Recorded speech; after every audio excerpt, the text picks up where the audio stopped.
The book I read is called The One, and it was written by Kira Cass. It is the third book in the Selection series, and the one that I like most out of the four.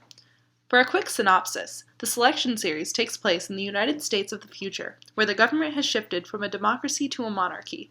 The prince has turned 18 and is ready to find love, so 35 girls from across the country are sent to the palace to compete for his heart. By the third book, the main character, America, is one of 6 girls left. She knows she can win and marry Prince Maxon, but she can't decide between the prince and her previous love, Aspen. Now, I will read my favorite passage from the book.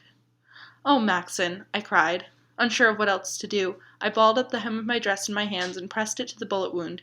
He winced a bit. "I'm so sorry." He reached up his hand and covered mine. "No, I'm sorry," he said. "I was just about to ruin both of our lives. Don't talk right now. Just focus, okay? Look at me, America." I blinked a few times and pulled my gaze up to his. Through the pain, he smiled at me. "Break my heart. Break it 1,000 times if you like. It was only ever yours to break anyway." "Shh," I urged.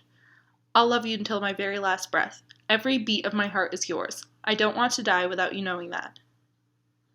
This passage really captures the whole romance drama genre. It is my favorite because it shows a very emotional moment for the two main characters.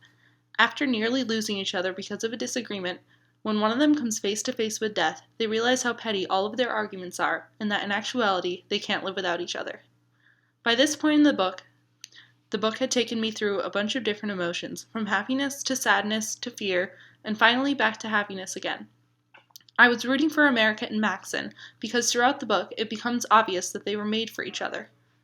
They had been through so much, and I was anticipating this moment when they finally realized that the happily ever after which they both deserved was meant to happen with each other.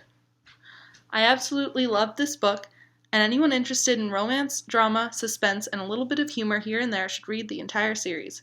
You will become engrossed in the lives of the characters and want to stay wrapped up in their world forever.